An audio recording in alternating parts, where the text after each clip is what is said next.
Assalamualaikum. Hari ini kita akan review robot vakum Kurumi 08. Jadi robot ini bisa untuk ngevakum atau nyapu dan bisa juga buat ngepel ya. Kita lihat apa saja kelebihannya dan apa saja kekurangannya. Iya, BTW.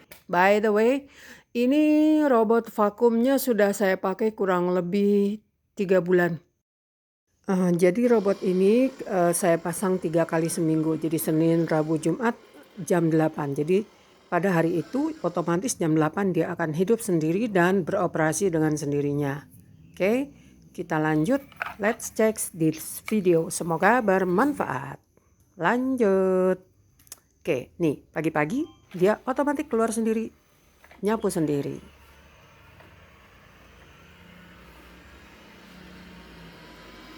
Oke, ini kecepatan normal ya. Oke, kita lihat. So, dia bisa masuk ke kaki-kaki kursi. Nah, karena sudah 3 bulan, jadi dia sudah memetakan ruangan. Nah, kita bisa juga pakai kalau misalnya nggak mau pakai sistem program, pakai on off dengan remote. Nah, kayak seperti ini, kita bisa misalnya kita udah selesai nih, pengen dia balik lagi ke dock. Nah, tinggal pencet aja tombol home ya, ada yang gambar guru rumah itu di remote, pencet itu dan otomatis si robot kembali ke docknya. Nah, ini saya tes dengan robekan kertas, dia bisa.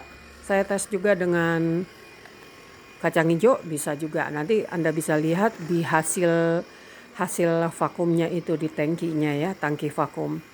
Nah, ini adalah fitur mappingnya sudah bekerja. Jadi dia itu dari ujung ke ujung langsung aja udah kayak terpola gitu ya, lurus, linear ke ujung sana. Nanti balik lagi, geser sedikit ke kanan 30 cm, balik lagi ke ujung belakang. Geser lagi ke kanan sedikit 30 cm, balik lagi ke depan. Sehingga seluruh area itu tercover. Tapi ada masalah juga nih. Musuhnya dia nih adalah rumbai-rumbai karpet. Jadi karpet saya yang berumbai-rumbai itu sebelum saya operasikan robot, biasanya rumbai-rumbainya tuh saya tekuk ke bawah supaya jangan nyangkut-nyangkut ya. Kadang-kadang dia nyangkut, kadang-kadang kalau lagi laki enggak. Nah, ini kita lihat bahkan di bawah horden dia tetap bisa beroperasi yang enggak terganggu. Jadi dia juga masuk ke kolong-kolong selama kolong itu lebih tinggi sedikit dari permukaannya si Kurumi ini. Oke, nah ini saya ingin nunjukin nih, dia bergerak dalam pola linear. Sebenarnya ada juga pola zigzag, itu tinggal kita pilihan kita aja. Nah, saya pilih pola linear, jadi dia itu dalam garis lurus, geser sedikit ke kanan 30 cm, geser lagi 30 cm, seluruh area itu dapat di pelnya atau di vakumnya atau di sedotnya gitu. Jadi nggak ada area yang ketinggalan atau kelupaan gitu ya. Ini otomatis terjadi kalau pemetaannya sudah set. Jadi untuk awal-awal 1 atau 2 hari pertama kita pakai, dia masih memetakan gitu ya. Tapi setelah itu selanjutnya dia sudah kayak udah kenal dengan ruangan kita, sudah terpeta. Nah, kalau misalnya dia baterai udah mau habis, dia automatically balik ke docknya sendiri gitu ya untuk recharge, ngecas ulang. Nah, ini dia temannya si Mbak Kumi itu adalah si Empus. Padahal Empus ini udah sering banget lihat Mbak Kumi bekerja, tapi tetap aja dia kepo dan selalu terlihat waspada.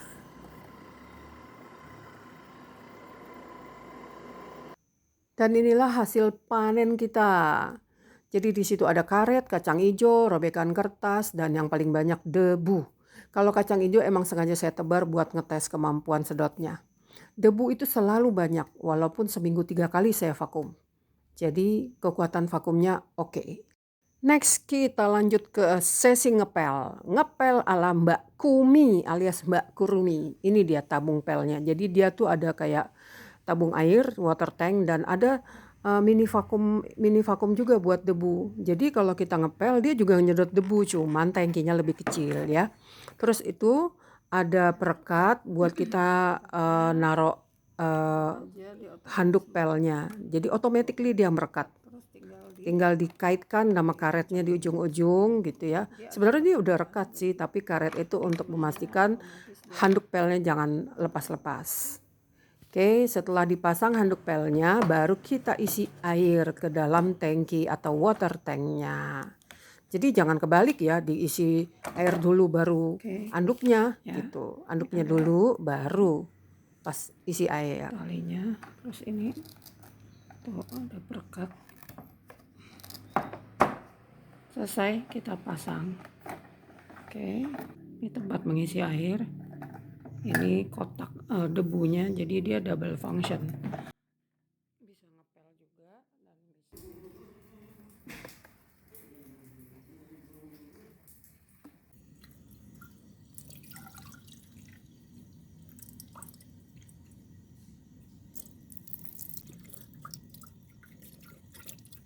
bisa.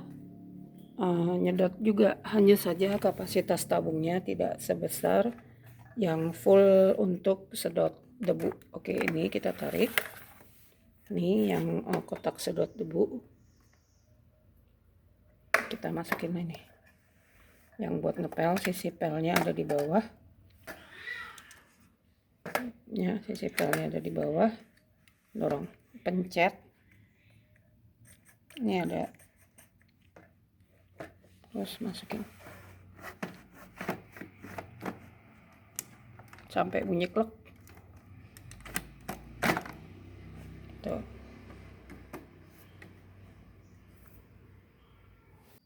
Oke, on start ngepel, sengaja saya teteskan tinta di satu lokasi di lantai ini untuk memperlihatkan bagaimana kemampuan pel dia. Nah, ini dia tintanya. Oke, dia akan pel satu kali.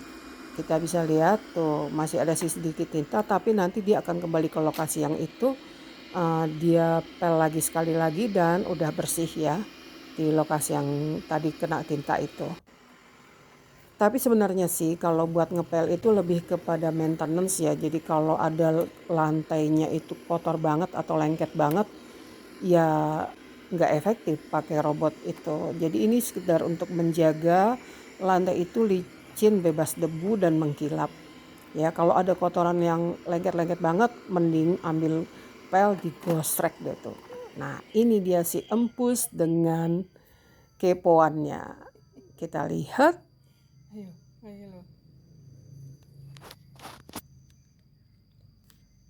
Ayo lo, ayo.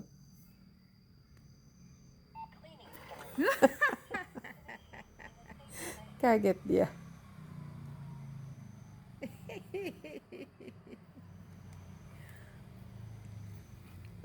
Next, kita akan cek hasil panen dari water tank kita ya. Kan dia punya mini box tuh yang untuk vakum. Nah, kita angkat itu box vakumnya.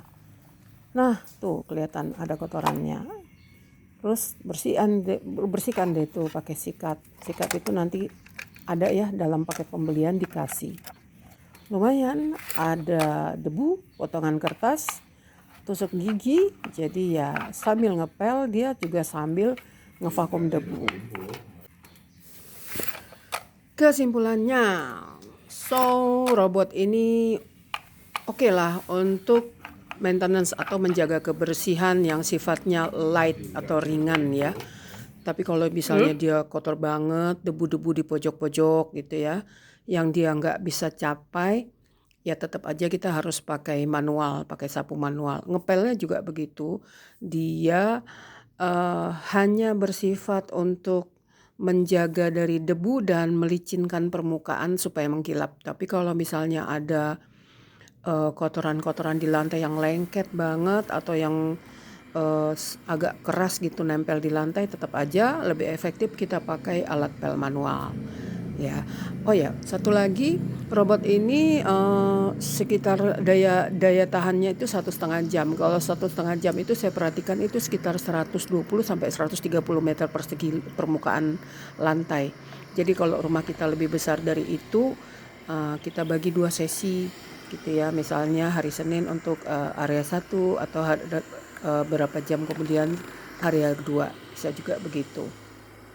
Sedangkan untuk unboxingnya dari robot ini Anda bisa lihat video saya yang pertama yang tentang unboxing. Di situ dijelaskan apa-apa aja yang ada di dalam satu box itu dan tentang manualnya serta fitur-fitur apa aja yang tercantum di dalam manual tersebut. Oke?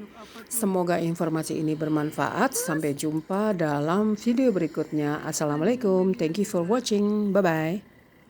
Masih juga balik memandang.